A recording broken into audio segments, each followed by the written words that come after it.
Today's topic: Need and Struggle for Fair Globalization. The experiences of globalization indicate that it has not worked in the interests of the poor.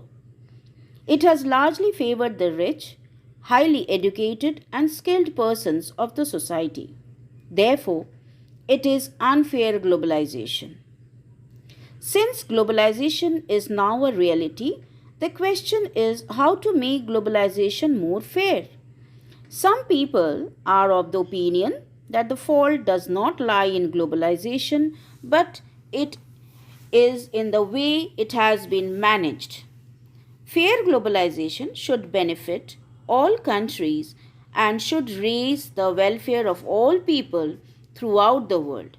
Fair globalization would create opportunities for all and also ensure that the benefits of globalization are shared better. The government can play an important role in achieving this goal.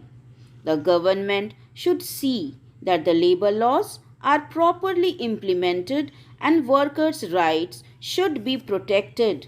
It should also protect the interests of the farmers and small producers till the time they become strong enough to compete. If necessary, the government can use trade and investment barriers.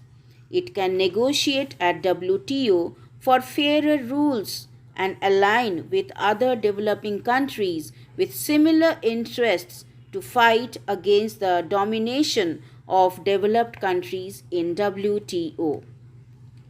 But the task of the developing countries is very difficult as the massive forces of MNCs and the governments of the major developed countries are united to gain advantage. The developing countries would need to work closely together to avoid the damage and also to get the best out of the process of globalization. What is important is that they must realize that their economy and even sovereignty are at stake in the current wave of globalization process, and they can protect themselves only if a large number of them work together. In this regard, India should provide the leadership to the developing countries of the world, should resist the pressure of WTO and demand for re-examination of its policies. In the past few years, massive campaigns and representation by people's organizations have influenced important decisions relating to trade and investments at WTO. This has demonstrated that people who can play an important role in the struggle for fair globalization. Thank you.